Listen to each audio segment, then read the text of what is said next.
So, welcome back after lunch. I hope everybody has filled their bellies after filling our minds with all sorts of very interesting analysis in the morning, looking at East Asia. I'll pick up where Kazuto Suzuki left off during one of his comments when he was talking about the differences between how economic security is understood in East Asia and how it is understood in the United States and the US strategy, according to him. And we'll discuss whether or not this is actually agreed upon among our panelists here. But the US approach to economic security is different from that of East Asia, in that in the US, there tends to be more of an emphasis on the security aspect rather than the economic aspect. So we can definitely talk about whether or not that hypothesis holds true in your analysis. But that will be the topic of the discussion here, to talk about the U.S. approach to economic security in general, but also its impact on relations with partners, either here in Europe or in East Asia. Originally, if you've been following along on our program, we had planned to have Kurt Campbell with us from the National Security Council. Of course, National Security Council, that might give you some indication about the importance of security within the economic security strategy. Unfortunately, Mr. Campbell is traveling and unable to join us. He's had a last-minute change of plan. But I think we have all the expertise that we need right here at the table to be able to treat these questions. So I'm very excited for the next hour or so to have a conversation. And thank you very much, first and foremost, to Emily Benson for making the trip all the way from Washington to join us. Emily Benson is the director. Now let me read the official title of the institution. I couldn't remember it exactly. Director of the Project on Trade and Technology at the Center for Strategic and International Studies.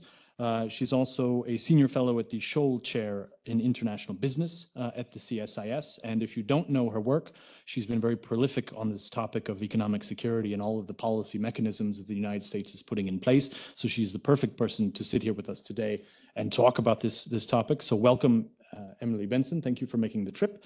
And we're also joined by my colleague here at Ifri, Mathilde VELLIET, who's a research fellow in the Geopolitics of Technology program here at Ifri, who has also been very prolific on this topic.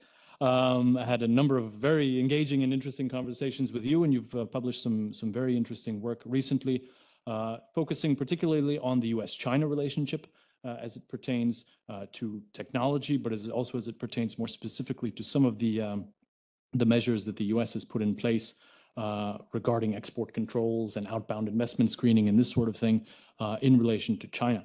So we have two great experts with us here today to discuss the US position.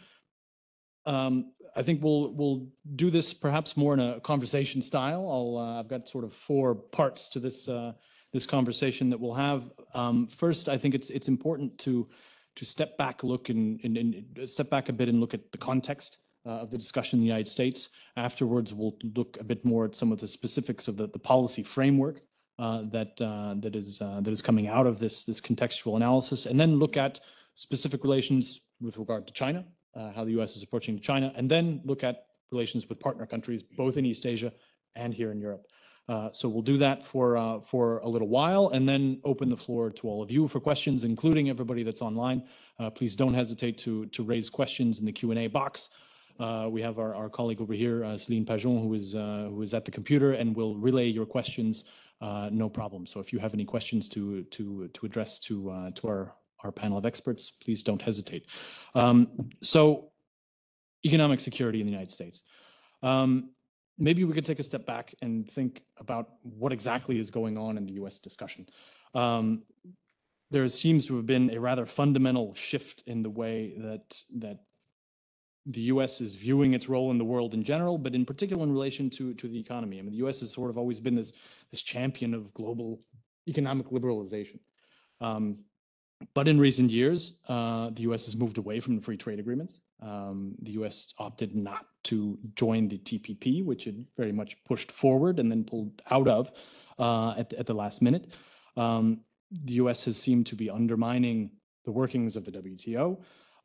using economic statecraft as a foreign policy tool. We can talk a bit more about that as we go on.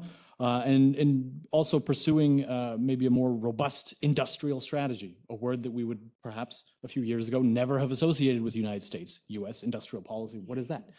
And just generally re-questioning this notion of economic liberalism that has really defined the U.S. policy for so long.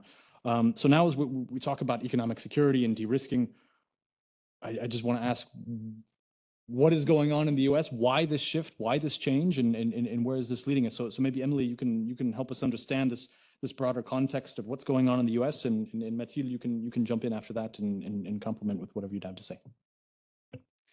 Thanks, John, and thank you to you and the Ifri team for hosting me here in Paris. It's always fun to be in a hostile environment defending the U.S.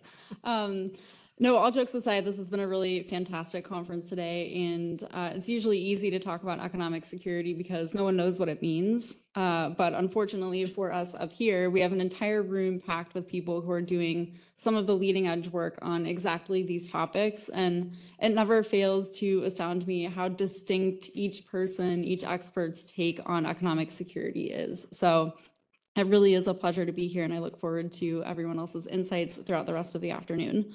Let me start off with contextualizing as you pose what's going on in the United States. And I think we tend now to attribute the changes in US policy to some huge shift. But in reality, the United States has always been a little more isolationist than we would like. Industrial policy has been one of the core themes of the US economic policy since pretty much the birth of the country. And so industrial policy isn't really new. If we look at, for example, the $52 billion in chip spending, 39 billion of that is going to production capacity. That's 1.5 fabrication facilities. That's not really sufficient to completely rewrite global supply chains. And so I'm a little bit skeptical to even call that industrial policy, although the price tag is quite high. If you look at the Inflation Reduction Act, a lot of it is tax credits. China this year, this calendar year already, has spent half of an IRA on their own decarbonization efforts, and that money is out the door. The US policy is distributed until 2030. And so again, I think we should challenge the underlying assumption that we're necessarily rewriting the rules of economic engagement. I think some features of these policies, the strings attached, the local content provisions, in some ways, those do represent a departure. And so let me spend a minute unpacking some of the politics of the last decade and why I think these were sort of inevitable at the end of the day, but also necessary to get meaningful action, particularly on climate change. So if you look at the US economy overall, wages have been relatively stagnant since the 1970s. Purchasing power has not sufficiently increased and inequality continues to grow. This has really affected people who used to be employed in the manufacturing sector and what's called our Rust Belt. You think of the coal mining towns and a train chugging through and everyone eating fried green tomatoes. That's the vision. And the United States policies did not adequately deal with some of the negative facets of trade, unlike the European Union. We don't have a social safety net that could offset some of the loss. We don't have sufficiently funded reskilling programs. And what programs we do have that can come from Congress, like trade adjustment assistance, which provides reskilling or potentially financial aid to move to a location with better employment opportunities, those have been gutted in recent Congresses. And so those are just unpopular. That has resulted in some people blaming trade for some of the darker turns in US politics. And if you look at the current administration, pretty much every policy is driven by, in my opinion, what goes back to the really horrible country experience with January 6th, where we had a very big wake-up call that democracy is only as strong as we can maintain it. And so when they came into office, they were confronted with several concurrent crises, climate change, mounting security threats from China, and also a domestic political situation that was quite precarious. Thus ensued a major federal effort to retool some parts of the economy in a way that would potentially win over some of these jurisdictions that had been lost. They'd given up on the system, they'd given up on our ability to maintain a strong economy. So if you look at packages like the IRA, or even the CHIPS and Science Act, a lot of them are targeted at these smaller congressional districts in swing states that are purple. So Pennsylvania comes to mind.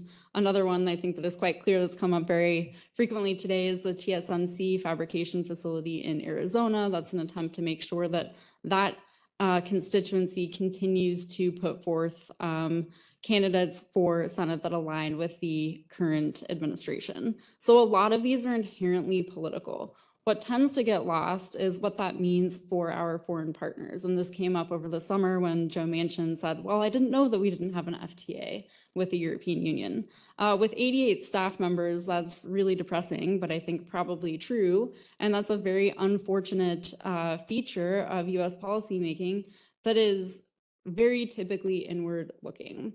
The administration has since really gone to great lengths to engage with our allies, not only in the Indo-Pacific Economic Framework, the TTC, a host of small pacts, bilaterals, initiatives.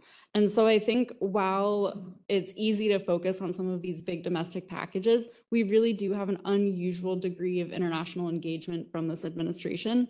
And I'm curious to see how that plays out over time. The last thing I'll add is I really cannot impress upon listeners today how important it was to kind of take the IRA provisions as they came. There were negotiations in Congress that essentially said, without including these local content requirements, the EV tax credit, you can't have a package. And so without the EV tax credit, we would be in a situation several years into a Democratic administration where we had zero climate policy. This is really the only thing we could get. The alternative is no action on climate at all. And this is a very good reminder of how tense politically a lot of the domestic negotiations are. And I think it's important to keep that in mind as we're looking at some of the reasons behind this policy push. All right, great, thank you. So you mentioned a number of initiatives already in terms of IRA, CHIPS and Sciences Act, this sort of thing. But Mathilde, maybe I'll turn to you just to hit a bit longer on this contextual question, and then how from your point of view, how do you understand what's actually going on in the U.S., the broader context, and then from there maybe you want to already start talking about some of these policy measures that are being put in place to respond to that, and then I'll come back to you to talk more about the policy measures as well, but why don't you take us forward? Yes, thank you very much. Since Emily, you were very comprehensive on the politics of it, I thought maybe I could come back to sort of the philosophy behind the new American economic security policy, because I think that there are really two major assessments that are driving this and that are shared both by Republicans and Democrats, and by the Trump administration and the Biden administrations, even though, of course, they are delineated in different ways. The first assessment is on, as you briefly mentioned, the consequences of globalization. That was very well delineated by Jake Sullivan in his speech at Brookings. The idea that there is an emerging right now criticism of globalization and the consequences of sort of free trade uncontained, because in the name of market efficiency, we have seen that entire supply chains of strategic goods moved overseas out of the US, which has led, according to Jake Sullivan and the Biden administration, to a decline in manufacturing capacity and therefore eroding American leadership in strategic technologies. And the second assessment, of course, is the very much rising threat perception regarding China on the military side, obviously, but also ideologically with the communist dimension that is still very much present in, for instance, all the congressional hearings that you can listen to, politically and also obviously economically and technologically. And I think that these two factors really underpin the change in US thinking about industrial and trade policy, because they modify the trade-offs between economic and security interests. First, they create the perception of new vulnerabilities, because now economic dependencies, as we have seen, are really perceived as vulnerabilities because they can be weaponized, they can be used for geopolitical leverage. So this has led to policies to reduce these dependencies and improve resiliency. And also because, of course, the perception of a Chinese threat has created incentives to rein in Chinese development in at least certain sectors of strategic technologies. And so I think that these two assessments have really been driving the US economic security policy to answer your question. But before maybe diving into more of the specifics of the policy. Yeah. Well, I mean, but how so in your mind, how does this translate into a framework of policy? So, you know, you have the consequences of globalization, the rivalry with China, but what does that mean in terms of the broader framework of the types of policies? I mean, we can get down into the nitty gritty of the IRA and the Chips and Sciences Act and whatnot, and the various tools that the US is using. But how do we understand sort of the broader framework and then fit the policy tools within that framework? Sure. I think the easiest way maybe to conceptualize it is through the promote and protect kind of division of things. So the whole promote side of things is all the policies that are aimed at encouraging innovation, the development of technologies, the manufacturing of strategic goods in the US, improving the resiliency of supply chains upon which the US depends.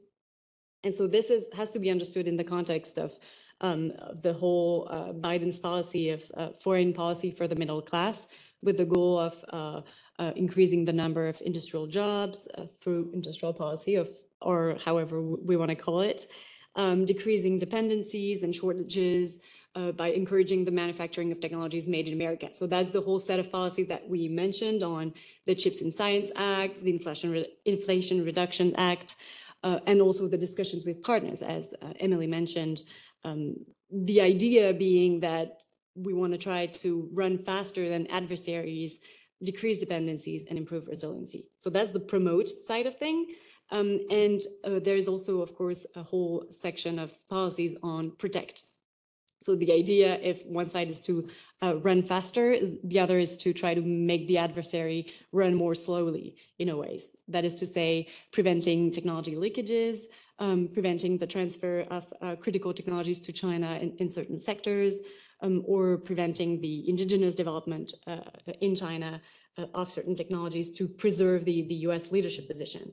And that's the famous sentence that was used by Jake Sullivan, the National Security Advisor, saying that the US needs to maintain as large a lead as possible in certain foundational technologies, because they're so important for the future of economics and military security. And that's a whole set of policies that we talk a lot about on export controls, and maybe we'll come back to it, investment controls, etc. And I think what's really interesting to your point earlier on the specificity of the US view is that the link between economics and national security has always existed, but now we see that the same sentences that were exactly used during, for instance, the Obama administrations are used currently with completely different conclusions. For instance, during the Obama administration, there was already this idea that economics were important to national security, and most specifically that the industrial competitiveness of American companies was part and parcel of US national security. But the conclusion, and I think it was an actual sentence used by the National Security Advisor at the time in 2010, James Jones, when he said, I quote, "The future of the United States national security in the 21st century is our competitiveness." So that was already part of the debate. But the conclusion was very much different. It was that we need less export controls, that they should be very limited in order for companies to be able to generate revenue from their exports, and therefore to keep investing in their R&D and keep being very innovative. So that's in this context that was used the sentence, the famous one that we evoked this morning on a small yard high fence having like a smaller number of items that were protected by a very high fence. And all these terms are now used to mean completely different thing.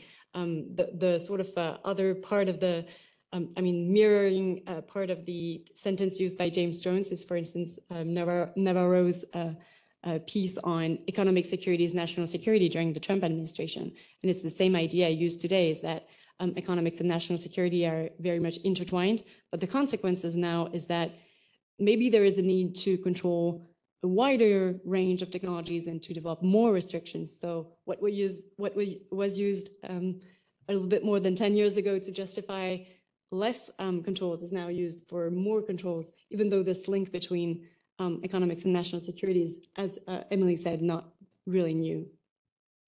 All right, I think that's a useful framework. This term "promote and protect" is of course a very interesting one. I'm wondering to what extent the U.S. is in the protect part is also in the promote is protectionism in some ways. I guess it's sort of just a question that I'd like to put on the table, because oftentimes when we have discussions, even here in Europe, with our counterparts in many places in Asia, European policies as well are also billed as being increasingly protectionist. So to what extent is the promote actually using protectionist tools to promote industrial competitiveness, especially in a context where you say, industrial competitiveness is national security. National security is obviously the number one concern of any state. And so therefore, in order to maintain and promote industrial competitiveness, you have to rely on tools that could be protectionist in many ways. Emily, I'm wondering if we could flesh out a bit further as well the policy implications, and perhaps you can respond to some of these notions that have been come up. And then before we get into some of the specifics in terms of dealing with China, I think we'll get to that in just a moment. I agree with everything Mathilde said, but I just would add a couple of things. And I think one feature that we've sort of let fall off the radar, which was very prominent at the beginning of the pandemic, were the 3 C's: COVID, climate change, and China. And I think that's a very useful way of contextualizing some of these concurrent crises that we're facing now. I think the confluence of those leads to the core concept of economic security, which is we need a backup plan. During COVID, we realized, well, in my hometown of Kansas City, right in the middle of the country, we had to furlough workers and shut down factories because we didn't have a sufficient chip supply to keep building the trucks that are produced there. That exposed a very systemic vulnerability that arose from interdependence. We need to have a plan B. And that's really been a guiding feature of the administration, is having a contingency plan for things that happen, not only domestically, but also in foreign jurisdictions. These can be related to geopolitical crises, climate events that could shut down production. We actually just had a very large inland storm hit one of our only vaccine facilities in North Carolina. That's a systemic vulnerability, and we need a backup plan. So I think that's the guiding feature. In terms of institutional organization, it's interesting in the United States because we don't work the same way that a lot of other governments do. We don't put out a policy paper that says, here's our economic security strategy. Here are the people who are staffing the strategy. Here's what it will look like in concert with our close allies. And that's very distinct, for example, from either Berlin or Paris or Tokyo. What's interesting is that the United States in some ways may not need an economic security strategy on paper.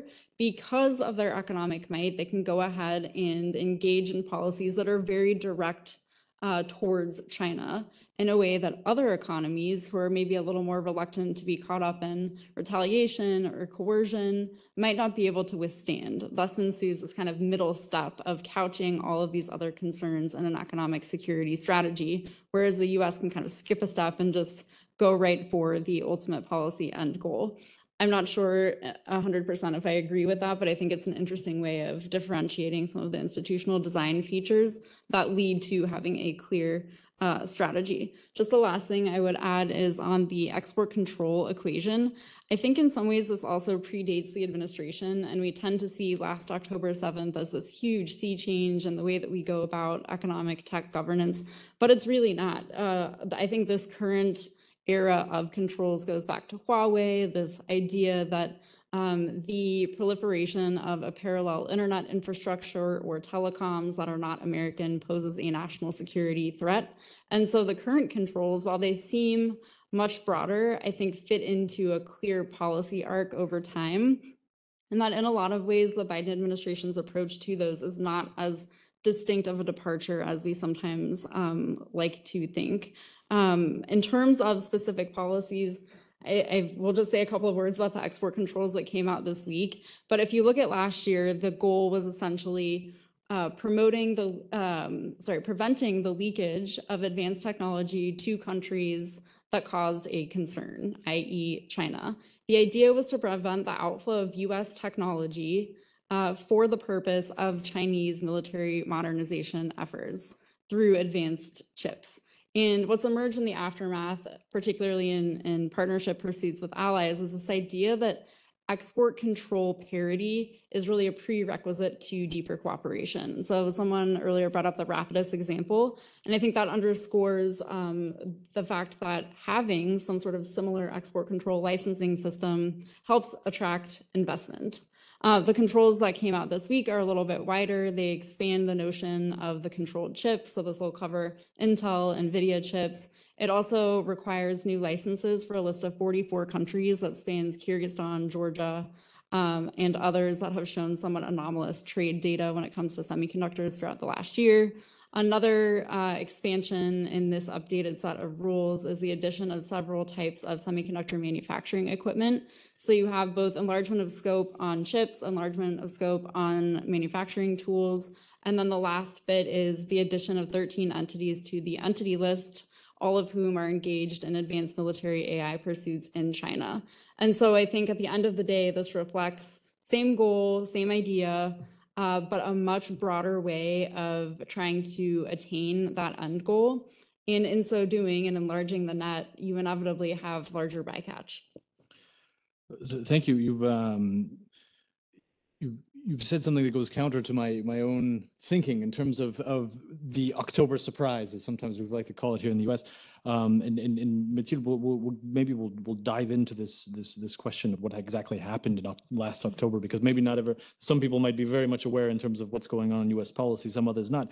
But there's been this general impression that the October 7th export control measures of 2022 did represent some major level of sea change in terms of how you strategically approach China.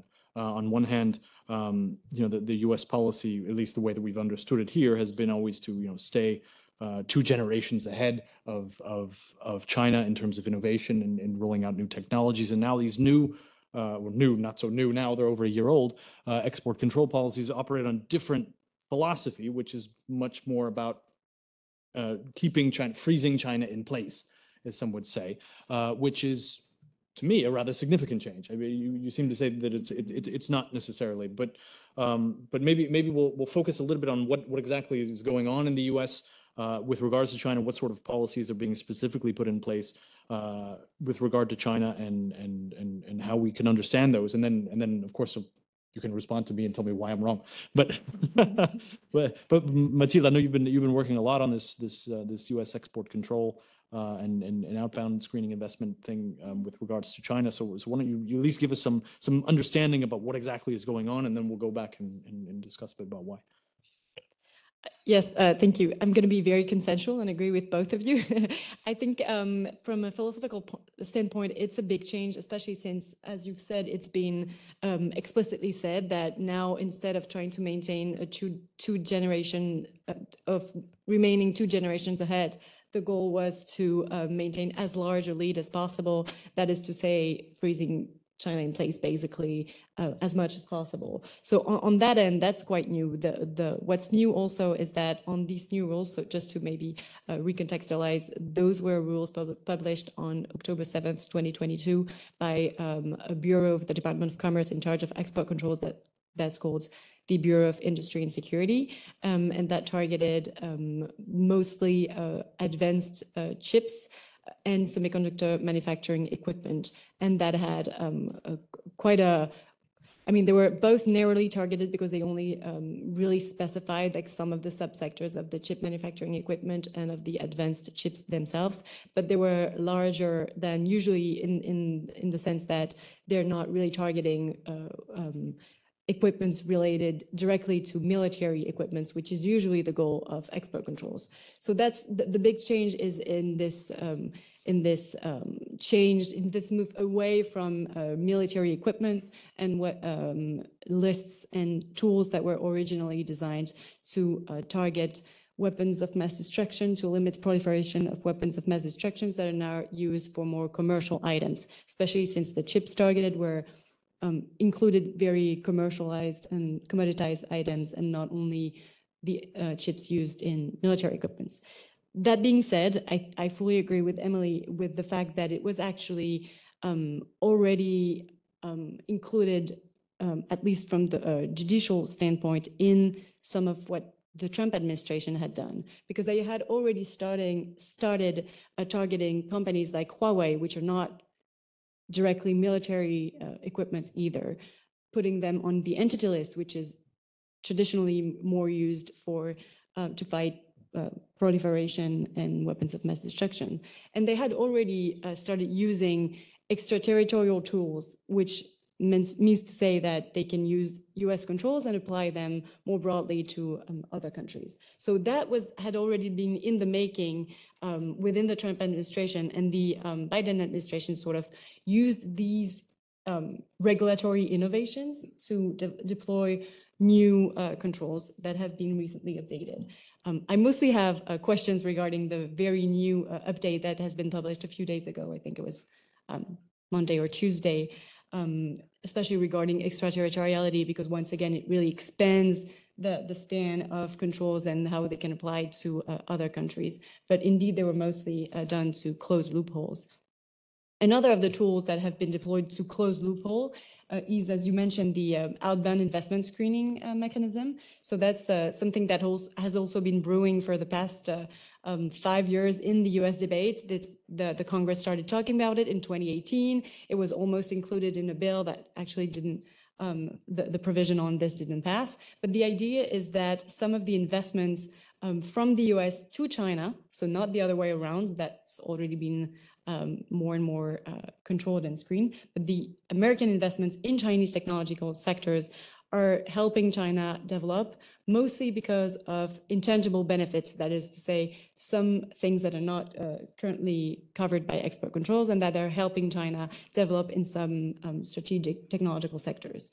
And so in order to control this and to prevent American investors from helping China develop indigenous technologies in this sector, the Biden administration has published in August an executive order with some rules by the Treasury Department to compel companies to notify the American government in certain cases and to prohibit directly certain investments. So that only concerns three sectors: certain AI systems regarding mostly surveillance, intelligence, cybersecurity, etc. Some subsectors of the semiconductor industry and quantum computing also. So those are the three sectors. And what has been interesting, I think, is that the Biden administration has really tried, both for export controls and for this executive order, to emphasize that it's only for items that are directly helping Chinese military capabilities. Because since those are tools usually used for national security reasons, and because they want to convince allies to join in with this kind of regulatory tools, they're really trying to emphasize that this is just for Chinese, for the sectors regarding Chinese army. This is not to gain a competitive advantage. This is just for the very military capabilities, even though this small yard of military capabilities is extending in US regulations progressively. All right. Thank you for helping us understand that. I think it's that's a useful framework. And what's interesting, I think, in many ways, and so I'll go back to sort of my question to try to push you further and challenge you. But in terms of, these are primarily focused on military capabilities. But when you talk about AI, it's extremely difficult. I mean, you basically can't distinguish between military and non-military applications. So you need to limit China's development of AI full stop, because you can't distinguish between what will be used for military purposes and what will be used for civilian. So we just need to freeze China in place on the AI development front through chips. And so before, was when we were targeting Huawei, that was specific to one company in one very specific sector. This seems to be something much broader. And Emily, you'd said that the 3 C's: COVID, climate change, and China, and I would maybe say a 3C plus an extra C, which might be a question of containment of China. And I think that's sort of a word that we kick around a lot when here in Europe, when we're talking about, what exactly is the US policy towards China? What is the end goal? Because when you look at the scope of these measures, yes, they're very specific. But the scope in the end seems to be very broad. So is this sort of a containment strategy in disguise? In which sense I would think that would be a very fundamental shift. But maybe I'm completely wrong, and I hope that I'm wrong, and you'll explain to me how. Yeah, so I think one big distinction with last year's controls and how they are a sea change is that starting with the end of the Cold War, we had this idea that all trade is pretty good, it creates benefits, and we can just go after certain end users, certain entities that may pose a national security threat. So the philosophical assumption was everything's all good until we have intelligence that suggests a military end use. That is what changed last year when the administration said we are now working with the assumption that all chips that have a certain high-grade capability going to China will necessarily end up in the military. That much more closely mirrors our stance during COCOM during the Cold War, where we thought the outflow of critical technologies to the USSR would inevitably end up for military use. And so in that philosophical vein, we are going back a little bit more towards the Cold War thinking. However, as everyone has noted, I think ad infinitum, this time is very different because of the degree to which the two economies are intertwined. If you look at trade and investment data last year, actually it hit a record high between the United States and China. That's down 15% this year, which I think is somewhat attributable to rhetorical changes in Washington, but mostly attributable to a deteriorating macroeconomic environment in China. The other element that's important here is that it's very easy to point the finger at the United States and say, well, you're making all of these other countries come in line. I think Kazuto-san said something about that earlier. But the facts on the ground are that China has taken measures like imprisoning Japanese businessmen. They recently imprisoned a young Australian journalist, separating her from her children for a couple of months. They have taken policies that make it less viable for foreign firms to operate in China. I think where this leads us for the administration is this new friendshoring agenda that Janet Yellen coined, I think 2 summers ago. The friendshoring agenda very simply means let's try to move supply chains out of countries of concern to jurisdictions that do not pose an imminent national security threat. I think that inherently is outward looking, is looking for alternative jurisdictions, whether it's Vietnam or the European Union or Mexico, where quote unquote de-risking can really occur. What's interesting is that there's a new study that came out, I think about 3 weeks ago, that showed a certain decrease in bilateral imports from US imports of Chinese goods, and pretty much the same uptick in those exact items going through Mexico and Vietnam, but they cost more. And so what that says at the end of the day is that you're making things less efficient, more costly, and most importantly, you're not achieving your ultimate end goal, which is de-risking, because you're still dependent on the source country, which is China. And so if you really need those things, if there's a huge geopolitical crisis, you still don't have an alternative supply.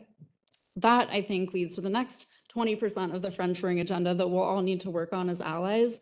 When the Chinese announced these gallium and germanium restrictions over the summer, and then I think new graphite controls 2 hours ago, very many CEOs were quick to jump and say, don't worry about gallium and germanium, it's not that rare, we can scale up production, we can identify alternative sources pretty much immediately. But to my knowledge, no one has actually seen that through and started to stand up these alternative supplies. And that's a very good case study of where we need to do a better job actually building that last part of the supply chain to make sure we can actually get the goods in a way that does reduce risk. And I think that's where the transatlantic alliance is particularly well suited to weather this new chapter, but we just need to get to the next level. Great. Thanks. You've already started talking about the next question that I had, which is in terms of what, how do these U.S. policies and U.S. approach impact relations with the U.S. allies, either in East Asia or here in Europe. But maybe can I ask you a question before we get further into detail on that? I've always been sort of impressed by reading a lot of the reports that you come out with, because they seem to announce what's going to happen before it happens. And so I'm sort of wondering, before we get into this discussion about the implications of relations with allies and perhaps what the U.S. expects of its allies.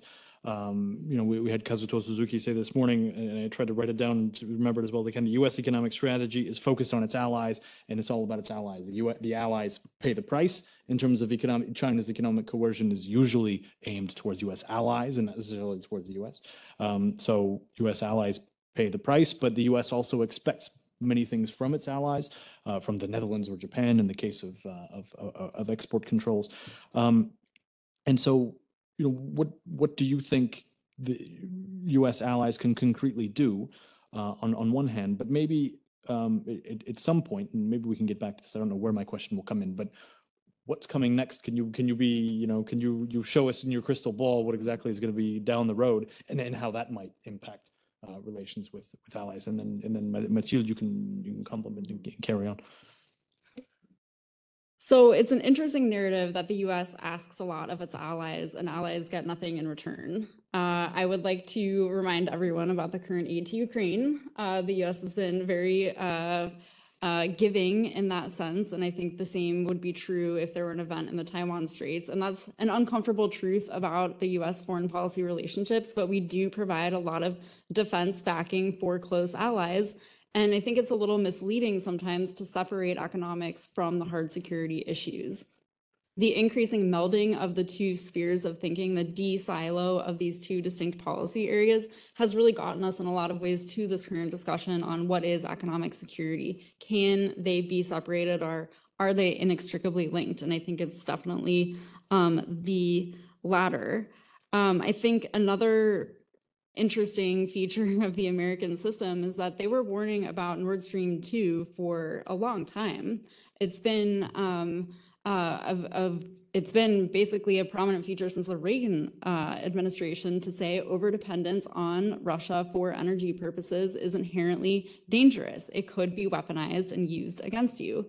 And the Americans were right about that. And they're saying basically the same thing right now with regards to Taiwan, which is rethink overdependence because foreign entities can weaponize trade. What's interesting that came up in the session earlier is this idea that economic security is inherently different for each country that's promulgating it. And I think the Russia context is very demonstrative of exactly that point. For Brussels, the primary motivating factor behind this economic security doctrine is related to the Russian invasion of Ukraine. For East Asian allies, it's a completely different set of considerations. And so I think it's worth taking that into account when we're looking at some of the underlying features of this policy. Okay, great. Thank you. Mathilde, would you like to add on to that? Yeah, sure. Yeah, just I agree with your analysis that we can't say that we don't get anything from the U.S. in return, but I think equating this directly to U.S. aid to Ukraine, which also answers U.S. internal security reasoning, is not exactly like a concession that European got for de-risking or anything of the kind. And also, since it's a very fragile aid that's still under debate in U.S. Congress, I think it's not necessarily a great thing either to consider this as a wonderful concession for EU action on this. That being said, I do agree that in this whole reorganization of thing and transatlantic discussion on how to de-risk collectively, there are some benefits to European companies.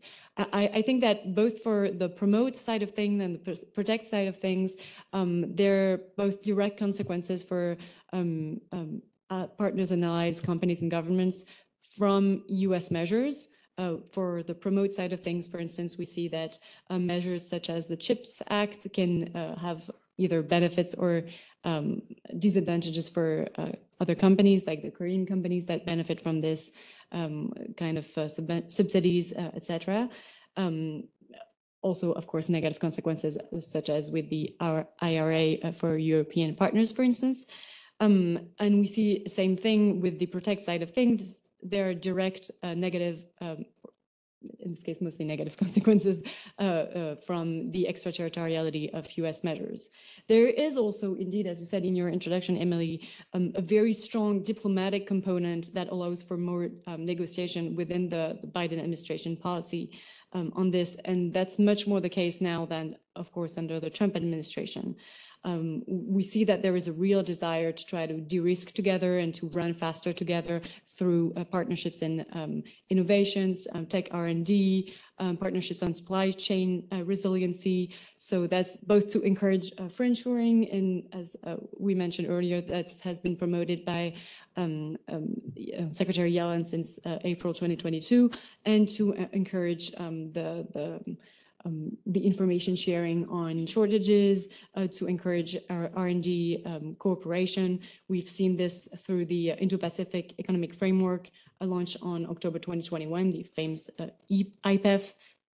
There is also the trilateral partnerships between Korea, Japan, and the US that we mentioned this morning. That's very interesting because it focuses on traditional security that we mentioned, but there's also a strong emphasis on economic security, economic and technology cooperation, as well as sort of a protect part of it, because it includes disruptive technology protection network to build connection between the US DOJ and DOC on export controls and the Japanese and Korean counterparts to try to work together to discuss how to protect technology leakages to China, etc.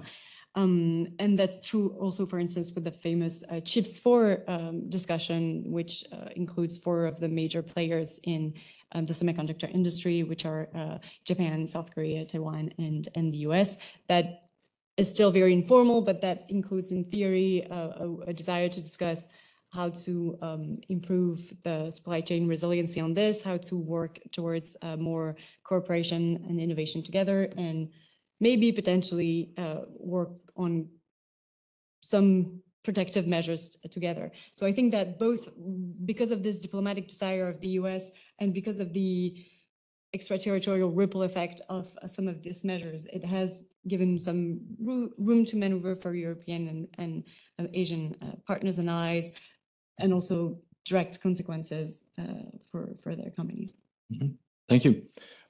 So we've got about 25 minutes left in this session. And Emily, you mentioned that you always love to come to hostile territory, which I don't really think is very hostile when you're here at Ifri, but maybe some of my questions have been a bit pointed. But I would love to open it up to the floor if anybody has questions. And I've, of course, got a lot more, but I don't want to monopolize the floor here. I think we do have some questions online, so we'll go online first and give you a voice, and then we have got a question over here and a question over there. Great, and lots of questions. Right, you're in the hot seat. Both of you are in the hot seat. Yes, well, let's turn online. Celine, why don't you give a voice to our folks in virtual space? Yeah, thanks a lot, John. Well, I will just read my question.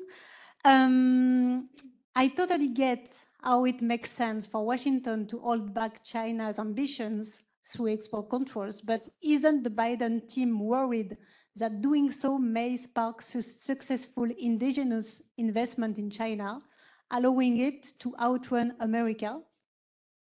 Is the right balance between promote and protect being struck? And the person adds, in battery and solar panels, China is already ahead. So over to you on this. It's a good question. Are we striking the right balance between promote and protect? Maybe we'll take a round of questions and then kick it back to you. So Sebastian, you were first. If we can get the microphone over here, please.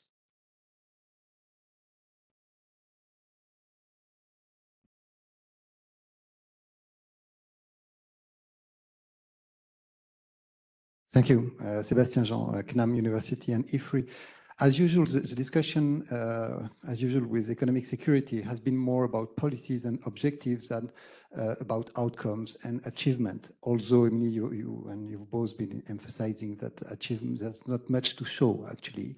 And a lot of unintended consequences of this policy. So my question is, how should we do with this bunch of policies with very little to show in terms of achievement so far?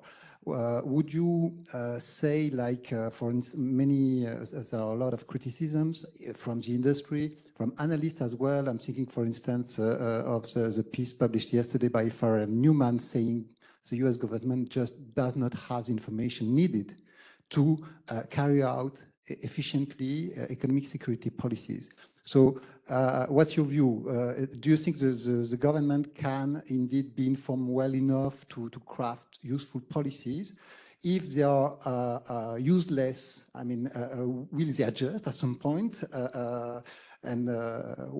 Well,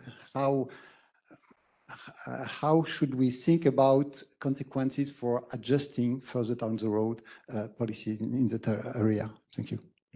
Thank you. Good question. I think we'll keep it on this side as it's over here. We'll go to Sung-Ju Lee. Then we've got another question over here, and then come back to you, David, as well. Yeah, thank you. My question goes to Emily again. Yeah, in my understanding, actually, the US government has been somewhat successful in strengthening bilateral cooperation with, say, South Korea, Japan, and Taiwan. But at the same time, I would say the Biden administration has been less successful in strengthening the unilateral or multilateral cooperation. For example, actually, there has been a serious debate about the Triple Alliance, and the Korean government announced that it would join the Triple Alliance under the condition that it would not aim to target or isolate one specific country. And then, since then, I think the US government's policy actually shifted its priority to cooperation with the Netherlands. And at the same time, in the case of the IPEF, actually, of course, there has been some progress, particularly South Korea contributed a lot in terms of pulling out the Pillar 2 agreement. But at the same time, the majority of the participants, particularly Southeast Asian countries, are not that much interested in the promotion of the IPEF, given that US government does not provide market incentives. And the third example is that the mineral security partnership. Of course, US government has been somewhat successful in expanding to include Norway and some other countries. But at the same time, it has shown clear limitations in producing the tangible outcomes. So what is your take? And what I'm kind of like want to listen to your view on what to do in terms of the dealing with or strengthening the unilateral or multilateral cooperation initiatives. Thank you. Good question. Maybe I'll just build a little bit on that to put it in the European context as well. In that, when the October 7th measures were put in place, we called it sort of the October surprise because we didn't necessarily see it coming.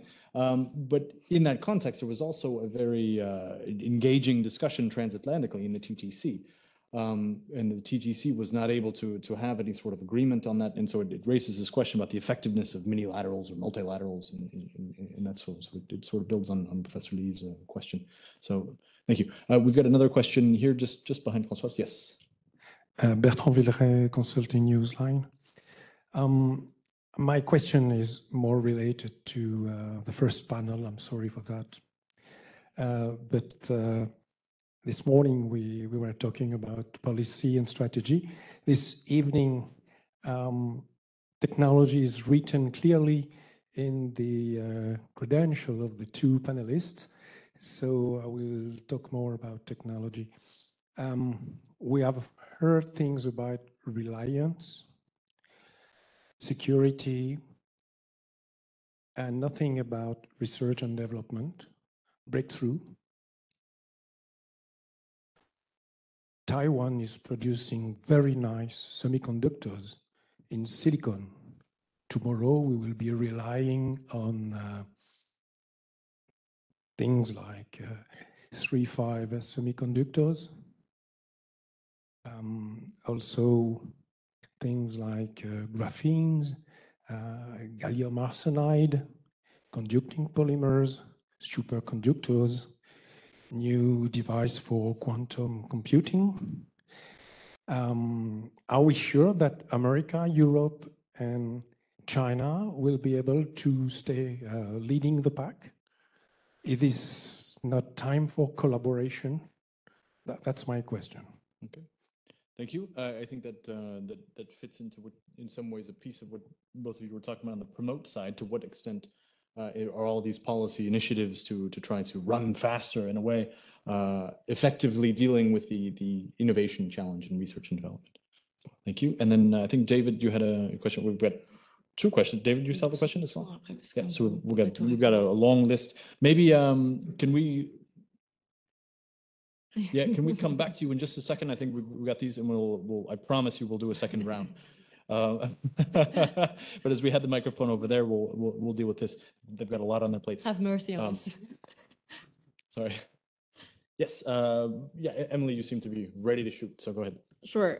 Just very quickly, I'll go through the line. Indigenization, is it a threat, and are we striking the right balance? I mean, indigenization has always been a concern with export controls. It's one of the rare foreign policy areas that kind of has a math equation. You know, you push too hard, you push them to indigenize. That's not necessarily new. I think the administration has made a determination that if certain choke points of the supply chain can be activated, like the ones identified on October 7th, then that can at least slow down or make more expensive the ability of China to obtain this level of technology. The classic example there is centrifuges in Iran, and it didn't prevent them from getting those capabilities, but it made it a lot more expensive and it made it take a lot longer. So I think the same calculation is there. On Farrell and Newman, I just read their excellent book, which I highly recommend, and I did see their op-ed. What they have been doing is calling for an economic security council in the US that would function more or less like the National Security Council, where you have a body, I call them the benevolent overlords of Washington, where you have this body that's really effectively collating policies across different agencies. Some people, I think, including them in their recent op-ed, have gone a step further and said, well, we need an economic security agency. I'm a little more skeptical about that for the same reasons I'm skeptical about an AI agency. Economic security spans critical minerals, it spans your iPhone, it spans pharmaceuticals and medical supplies. It's kind of an all hands on deck effort. And so I think that lends itself more towards a more surgical council, but some degree of enhanced cooperation or coordination within the US government itself would be institutionally wise. On bilaterals versus multilaterals, you know, there's a counter argument to every point. We're doing a bad job at multilaterals or plurilaterals, but look at the G7. I mean, the G7 has arguably never been this strong. I think that portends very good things for the future of that grouping. There are also growing calls in Washington to expand the G7 to include South Korea and Australia. I think that'll be a major topic in the coming year or two, is how to reform admissions criteria for the G7. Again, I think that's a very promising initiative. On the flip side, if you look at the Global Arrangement on Sustainable Steel and Aluminum with the European Union, the deadline was October 31st. It's been kicked now to January 1st. And so that's a bilateral negotiation that I think contains the entire Sullivan Doctrine of doing multiple things at one time and rewriting trade, but it's a little bit imperiled right now. And so I think this whole discussion of, are we doing multilateralism or minilateralism, and what are the drawbacks and benefits, it's really best suited for a case-by-case analysis. How do we move forward here? I mean, reliance on Taiwan, of course, this goes back to how do we identify alternative marketplaces? And it's interesting, but last year I polled a bunch of governments in Latin and South America and said, so what are you guys doing to participate more wholeheartedly in the friendshoring agenda? And the answer was the same across the board, which is, well, we're not really doing anything because we have upcoming elections and we're really focused on our domestic elections. And that has prevented, in some ways, across the board, countries from really pursuing investment reforms or trade tools that would help scale up some of the stuff that we need and attracting foreign investment that would build more durable and resilient supply chains. All right. Great. Thank you. Mathilde. Yes, I'll try to follow a similar order. On the first questions regarding the risk of spurring China's development, indeed, as Emily said, it's a little bit of a chicken and egg situation. But at the same time, I think that the assessment of the current administration and even the administrations before that is that in any case, China has not been waiting for US export controls to be strengthened in order to promote self-reliance and indigenous development of technologies. It has been its goal for several decades now. We have seen it even in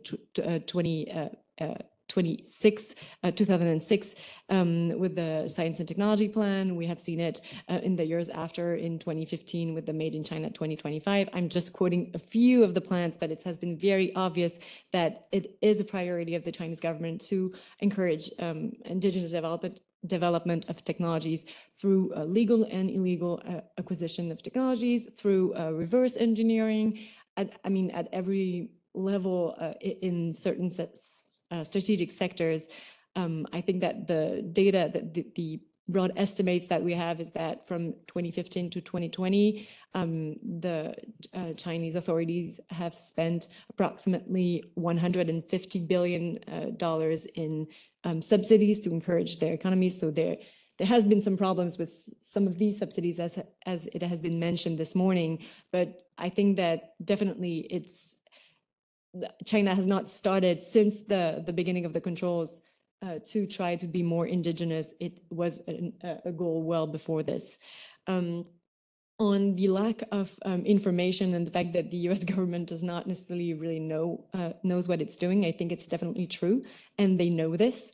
And I think this is why some of the mechanisms that have been announced, like the executive order on outbound investment screening, includes some notification requirements, because their goal is to say, well, we know that we don't have everything mapped out, and we know that we don't have the data.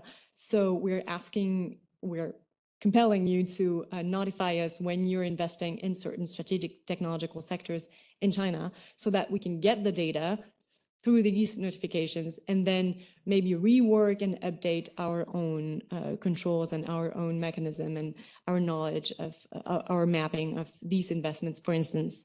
And that is also the goals of some of the measures that have been implemented in the partnerships, for instance, through the TTC with the early warning mechanism, and also through the trilateral framework, a trilateral agreement between the US, South Korea, and Japan, which includes, I think, also an early warning mechanism. The goal is to create more mechanisms to share information, which is not always easy, since private companies are not really always motivated to share this kind of information, but they know that this is an issue, I think, and they're trying to resolve it through different means of the sort.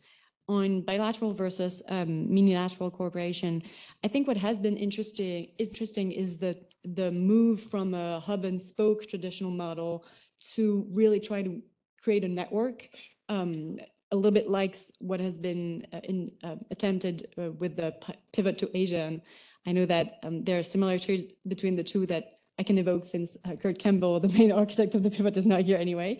But I think they're really trying to move from a hub and spoke model of bilateral relations to a form of network, and to create multilateral agreements. And one of the great examples of this is the trilateral agreement that I just mentioned, because obviously with the historical grievances and the diplomatic complexity of bringing closer together Japan and South Korea, I think it's quite impressive to see that the Camp David agreement that has been announced this summer is managing to bring the two powers closer together, and not just in their bilateral relation with the US.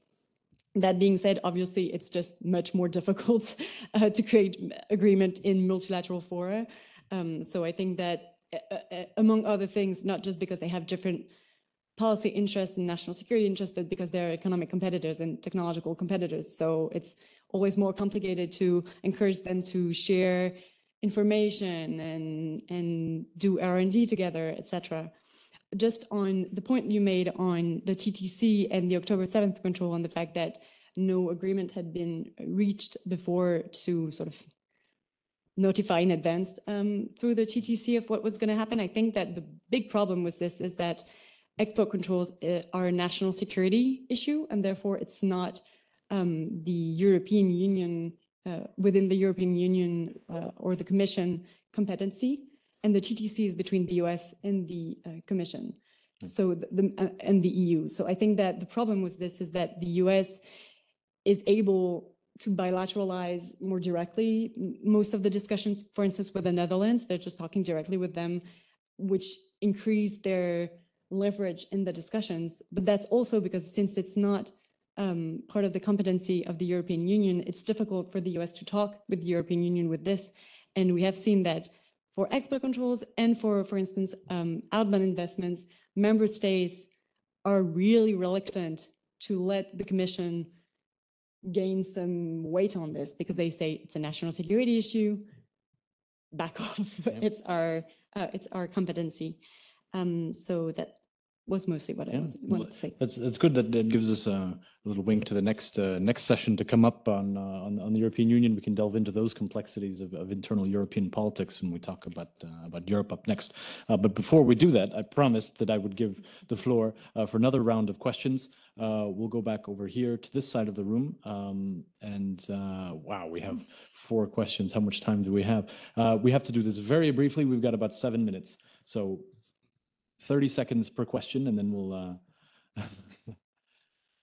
Okay, a corrective and perhaps a question. Not in all parts of the world do they feel that their alliance with the US has been entirely benevolent. In the case of the country where I come from, Australia, it could be argued that the US has benefited far more from that alliance than the other way around, including Australia's involvement in every war since 1919 with the US, including some rather disastrous wars. But my question maybe should be addressed more to a psychologist than an economist. To what extent is the US obsession, which we are seeing played out in the kind of circus in the House of Representatives at the moment, where being tough on China, you know, to show your muscles on China, is distorting the US's economic security policy? Perhaps that's the difference with Europe, that Europe sees China as, what's the 3 terms, competitor, partner, and a systemic rival, but not enemy or adversary. And maybe that's the difference, that China's rise is not seen as an existential threat in Europe, because Europe's not a great power as such, whereas it is an existential threat to US status. And to what extent does that distort US policy? Okay. Thank you. So, sir, who is right behind? Yeah. Yes. Very briefly, please. Yes. So my question is about de-risking. So in terms of the US policy in South Asia and Southeast Asia, we saw that, I mean, 3 weeks ago, an Indian delegation was in DC to talk about economic and technology cooperation. And so my question is, to what extent do you think bilateral relations between the US and India can somehow, counter Chinese influence in Asia? Okay, great, thank you. And then, very quickly regarding the friendshore initiative, US especially highlighting Vietnam, Mexico, and India. However, what happened is Chinese companies are heavily investing in this country, trying to take advantage of this friendshore initiative.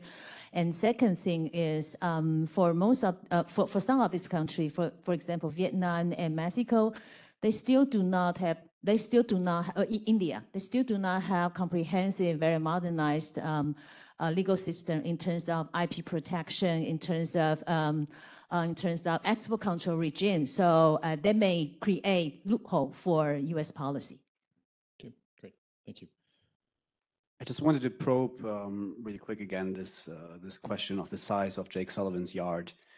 By some estimates, less than 1% of all Chinese purchases of advanced semiconductors actually are purchased by public entities, so both for military and intelligence applications. Now, even if we take for granted that it's very difficult to disentangle dual-use applications and civilian applications, if we talk about 99% of the value, that's a whole lot of collateral damage. And doesn't it actually directly contradict this idea, the stated objective of the US government, that these are very targeted measures? Okay, thank you. One final question or remark back behind, then you'll each have about 1.5 minutes. Thanks very much. My name is Poppy Empson and I'm joining you from the British Embassy in Paris. I have a question for Emily, actually picking up on your comments about the G7. And I just wondered if you had any reflections, following the establishment of the economic coercion platform being established back in May, sort of where you see any reflections on the future of the economic security track and where that might be going under future presidencies, and maybe reflections on what you think should be happening in that forum as well. Thank you very much. Great. All right. Thank you. A long list of very interesting questions, but let's try to be as brief as we can. Let's maybe about 2 minutes each. Thank you. What's with the China obsession? I think that is a question well suited for a psychologist. I actually said at the time of the spy balloon that there was a massive shift in the US political psychology because of the spy balloon. Like I said, I'm from Kansas, you know, corn and cows, and my mom, who's retired, and her group of friends could literally see the spy balloon. And I started getting a bunch of text messages about how scary China is. And I thought, well, this is really bad. We really don't want more people thinking China is an existential threat, especially in the heartland, which is landlocked. But that really is a big shift. And I think that was a huge strategic error for China to send those balloons over, because that's creating an immense amount of pressure on the US political system to respond. As the election season accelerates, both parties will be under even more intense pressure to show that they are the tough ones on China. I think it'll be interesting to see what gets through Congress, if anything. This is kind of the period of the presidency where things slow down legislatively, but ramp up rhetorically. So we'll have to watch that. On India relations, I think India has always been a complicated story. They're not participating in Pillar 1 of IPAF, which is the trade pillar. They lack a lot of the infrastructure to actually get semiconductor production off the ground. And so I think it falls into that bucket of has high ambitions, needs to make some changes. Friendshoring and loopholes, yeah, if you look at some of the Chinese electric vehicle manufacturers are setting up massive production facilities in Mexico, literally on the US border, so that they can circumvent the 25% tariff rate on inbound vehicles from China and take advantage of the rules of origin under USMCA, reducing the tariff to 2.5%. So very astute move there. We'll have to see how the US responds. I think the yard is growing and the fence is also growing with it. So the yard is definitely getting bigger. How big, I think, is the subject for debate, but the fence is also getting higher, meaning the methods of trying to protect the yard are increasing. But I'm happy to talk more about that maybe after the session. G7 and economic coercion. I actually have a paper coming out in about 2 weeks that recommends standing up a permanent economic security secretariat that evolves out of an expanded G7. I think each country could put some staff on it and then kind of institutionalize the outcomes from a very successful May meeting, but also happy to talk about that during the coffee break. Great, thank you. Interesting idea. Mathilde. I'll try to be very brief too. I definitely think that the obsession with China is distorting US economic security policy. I think it's not as much distorting as it is definitely shaping, and it's the driving force behind its policy. So it's not just distorting it in the margins, it's just the main force that is explaining both the perimeters that are defined regarding the technologies and the policies that are put in place. And I fully agree with Emily on the necessity to follow what's gonna go up with Congress, because I think that this is where it's obviously the most visible. And I was struck, for instance, because even on some of the sort of technical hearings on topics such as export controls or outbound investment screening that are a little bit niche in a way, that were at least a few years ago, some congressmen are really saying explicitly, I quote one congressman, for instance, saying export control is about beating China. So it's not it was not designed to be about beating China, but now some of them only see these tools with this in mind. It's not to reduce dependencies, to prevent proliferation, etc. It's just they have this in mind. So definitely it's the driving force behind this entire policy. On the India-US relationship, I definitely think it's a priority of the Biden administration right now. I can't remember which official, I think, said recently that the US-India relationship was the most important right now, or that India was the most important partner right now for the US, and that has been clear with some of the policies deployed, and for instance with the strategic partnerships on critical and emerging technologies that has been set up with India. And that includes, I just thought it was interesting to see this in light of the controls regarding China. They include a call to Congress to reduce controls on quantum technologies towards India. So they're really making it obvious that they're trying to reduce some of the controls on one side and improve R&D corporations, tech transfers, et cetera, on the one side, while constraining it on the other. I think maybe just a little problem is that it doesn't really fit with the Biden administration's rhetoric on the like-minded democracies, et cetera, considering the degradation of the political state of things in India. So I think it's going to be maybe more complicated, or at least slightly more difficult to make it fit into the rhetorical narrative on democracies versus autocracies, etc.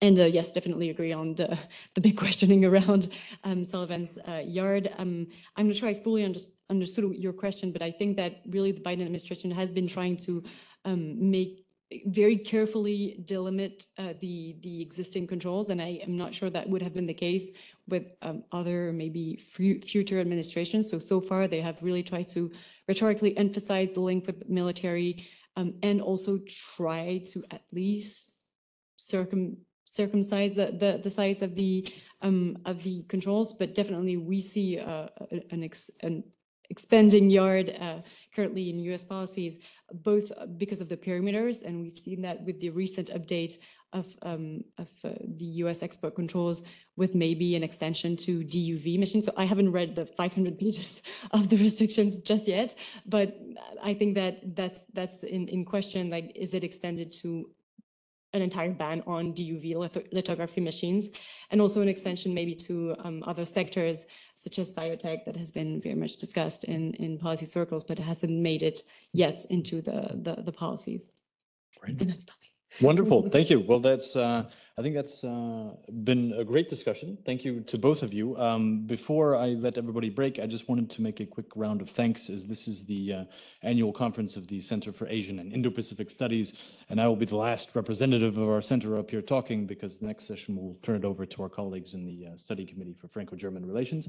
I just wanted to extend a thanks on behalf of Françoise Nicolas, our director, Céline Pajon, our colleague over here who's been manning the online portion for the session, Marc Julien, who is joining us from the other side of the world, and myself. I just wanted to thank in particular the folks who've been up here in the sound booth, Mélanie Arbès and Barbara Delançois. Also thank Nadia Fraioli, who made it possible for our wonderful speakers who have come from all corners of the world to be able to make it here today, and in particular to Pia de la Doucette, where she is over here, for her wonderful assistance in putting all of this together. And thank you to all of you, and thanks to everybody here and to our wonderful panelists. Join me in thanking them, and we'll be back in 10 minutes.